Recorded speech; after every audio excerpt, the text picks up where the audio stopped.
السلام علیکم ورحمۃ اللہ۔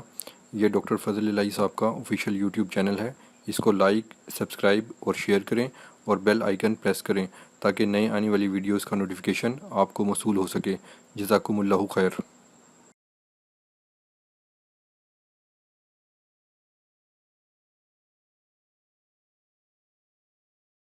الحمد لله وعباده الذين اصطفى. اللهم انفعنا بما علمتنا وعلمنا ما ينفعنا وزدنا علما. سبحانك لا علم لنا إلا ما علمتنا إنك أنت العليم الحكيم. اللہ تعالیٰ کی جو ہم پر بہت بڑی عنایات، احسانات اور نوازشیں ہیں، اگر میں آپ ان کی گنتی شروع کریں، انہیں گننا شروع کریں تو دن رات، ہفتے، مہینے، سال گزر جائیں، نہ ہم صحیح معنوں میں ان نعمتوں کا ادراک کر سکتے ہیں اور نہ ہی ان کے ٹھیک شکر کرنے کا حق ادا کر سکتے ہیں۔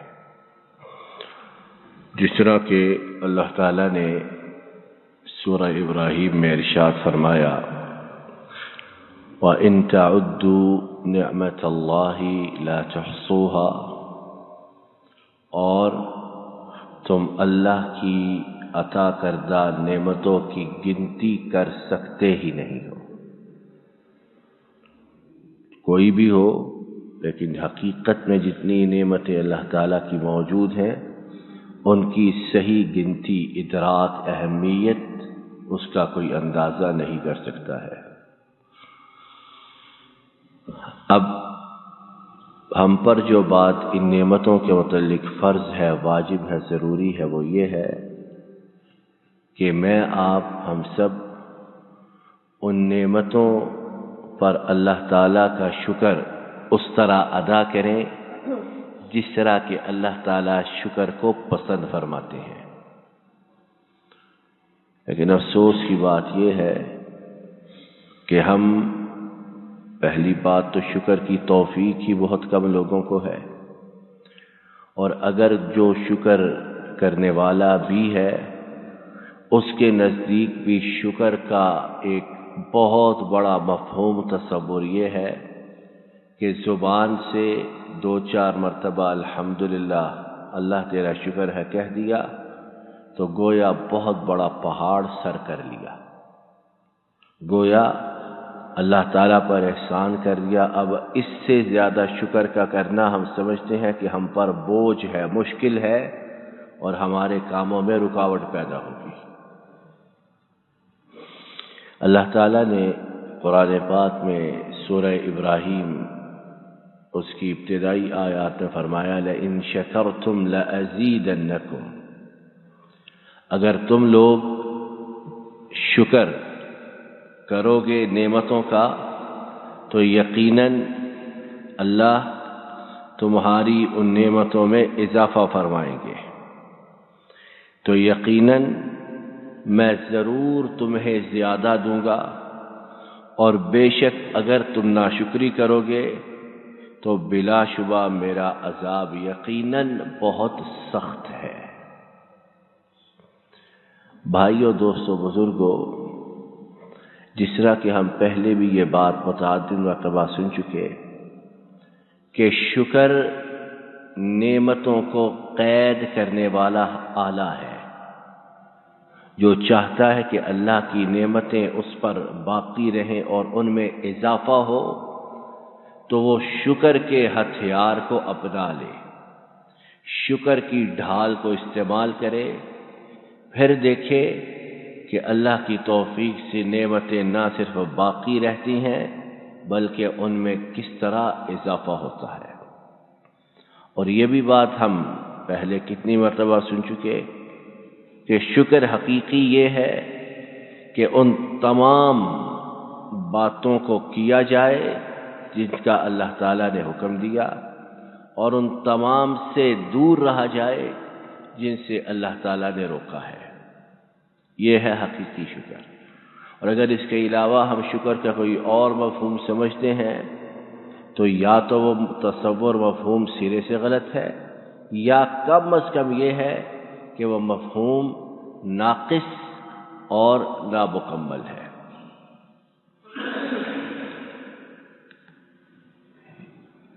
ایک مشہور مفسر شیخ عبد الرحمن سعدی رحمہ اللہ، جو سعودی عرب کے بڑے مشہور مفسر ہیں، انہوں نے اس آیت کریمہ کی تفسیر میں جو ابھی ہم نے سورہ ابراہیم کی سنی کہ اگر تم شکر کرو گے تو یقیناً میں تمہیں زیادہ دوں گا، اس کی تفسیر میں لکھتے ہیں دل کا اللہ تعالیٰ کی نعمتوں کا اعتراف کرنا، ان نعمتوں کی بنا پر زبان سے اللہ تعالیٰ کی تعریف اور حمد کرنا، اور انہیں اللہ تعالیٰ کی رضا والی شکر والی باتوں میں استعمال کرنا، یہ شکر کرنے کی علامت اور عین شکر ہے۔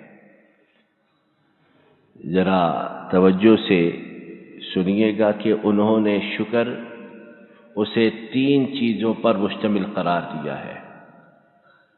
دل سے اقرار کہ اللہ تعالیٰ نے مجھ پر نعمت کی، دل کا اقرار، زبان سے اقرار دوسری چیز، اور تیسری چیز کہ جو اللہ تعالیٰ نے نعمت دی اسے اللہ تعالیٰ کے رضا والے کام میں صرف کرنا۔ 3 چیزوں پر مشتمل شکر انہوں نے کہا، دل، زبان اور جو عضو، جو آرگن ہے جسم کا، اسے اس طرح استعمال کرنا یا کسی بھی نعمت کو اس طرح استعمال کرنا جس طرح کہ اللہ تعالیٰ خوش ہوتے ہیں۔ یہ 3 چیزوں پر اگر مشتمل شکر نہ ہو تو شکر نامکمل اور ناقص ہے۔ اور پھر کہا اور نعمت کی ناشکری اس کے برعکس ہے کہ انسان دل سے، زبان سے اور عمل سے اللہ تعالیٰ کا شکر نہ کرے تو یقیناً وہ ناشکری کے مترادف چیز ہے۔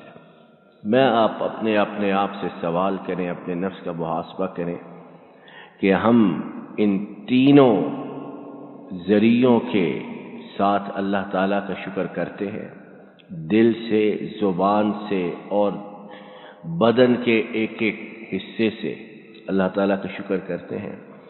اگر تو کرتے ہیں تو الحمدللہ اللہ تعالیٰ مزید توفیق عطا فرمائے، اور اگر نہیں کرتے، اور یقیناً ہم میں سے بہت سے ان تینوں چیزوں کے ساتھ اللہ تعالیٰ کا شکر نہیں کرتے۔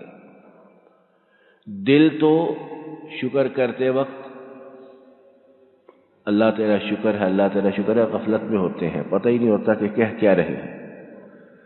اور عمل کی جہاں تک بات ہے تو وہ تو اللہ ہی جانتا ہے کہ کون کتنے پانی میں ہے۔ تو اگر ہم اللہ تعالیٰ کا شکر ادا کرنا چاہتے ہیں اور نعمتوں کو پکڑنا چاہتے ہیں، انہیں قید کرنا چاہتے ہیں اور ناشکری سے بچنا چاہتے ہیں، تو پھر ہمارے دل، زبان اور ہمارے جسم کا انگ انگ اللہ کے شکر میں رنگ جانا چاہیے،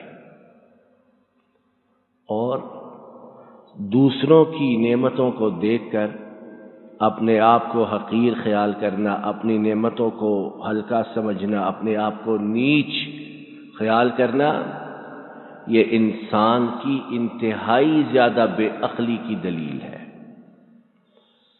اگر کھانے کے لیے دوسروں جیسی نعمتیں موجود نہیں ہیں تو انسان یہ دیکھے کہ اللہ تعالیٰ نے ہزاروں، لاکھوں یا کروڑوں انسانوں سے بہتر اسے دانت، اسے اچھا چہرہ، چہرے کے تمام اعضاء کا پورا ہونا، یہ نعمت عطا کی ہے کہ نہیں کی؟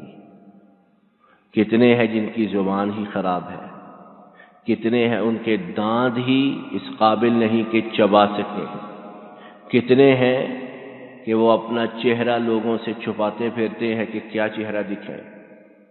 تو اگر کھانے میں انسان کے لقمے کم ہیں، پہننے کے لیے لباس میں کمی ہے، رہنے کے لیے کوئی بہت عالی شان جگہ میسر نہیں، تو صرف یہ 6 فٹ بدن کا جو وجود ہے، یہی اللہ تعالیٰ کی عظیم نعمتوں کا شاہکار ہے۔ ذرا اللہ تعالیٰ ہم سب کو محفوظ بھی رکھے اور ہدایت بھی دے۔ جس کو اپنے پر اللہ تعالیٰ کی نعمتوں کا شکوہ ہو کہ مجھ پر کم ہے، وہ ذرا ہسپتالوں میں جا کر دیکھ لے کیا کیفیت ہے۔ ایک دفعہ انسان ہسپتال سے ہو آئے اور اس میں عقل ہو تو یقیناً وہ یہی سمجھتا ہے کہ ساری دنیا ہسپتال میں ہے، اللہ تعالیٰ نے مجھے محفوظ رکھا ہوا ہے۔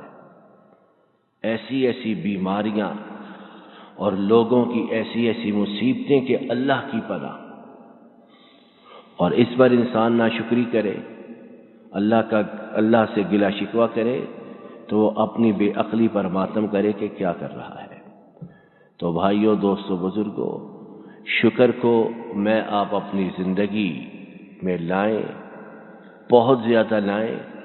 ہمہ وقت ہمارے دل، ہماری زبانیں اور ہمارے عمل اس بات کی گواہی دیں کہ ہم اللہ تعالیٰ کے شکر گزار بندے ہیں، اور اللہ تعالیٰ کے عذاب سے محفوظ رہنے کا بھی ایک بہترین طریقہ یہ کہ ہم اللہ تعالیٰ کے شکر گزار بندے بن جائیں، تو اللہ تعالیٰ اپنے شکر گزار بندوں کو عذاب سے بھی بچاتے ہیں اور ان کے خود قدردان اور شکر گزار بن جاتے ہیں۔ اللہ تعالیٰ ہمیں اس بات کی توفیق عطا فرمائے۔ ہماری زندگی میں اس بارے میں جو کوتاہی، غفلت، سستی موجود ہے، اپنے فضل و کرم سے اس کی تلافی فرمائے۔ ہمارے ساتھ اپنی رحمت والا معاملہ فرمائے کہ ہم کسی قابل نہیں کہ اپنی کسی صلاحیت کے بل بوتے پر اللہ تعالیٰ کی نعمتوں کو جاری رکھوا سکیں۔ یہ محض اور محض ہمارے رب کا فضل ہے کہ اس نے ہمارے ساتھ اپنی رحمت کا معاملہ کر رکھا ہے اور ہم پر نعمتوں کی بھرمار کر رکھی ہے۔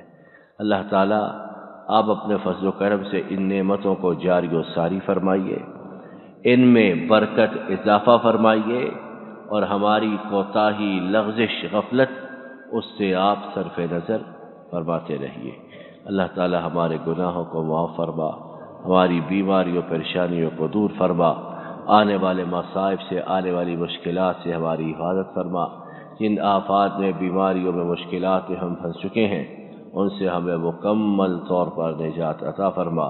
ربنا ظلمنا انفسنا وإن لم تغفر لنا وترحمنا لنكونن من الخاسرين ربنا آتنا في الدنيا حسنة وفي الآخرة حسنة وقنا عذاب النار وصلى اللهم على نبينا محمد وعلى آله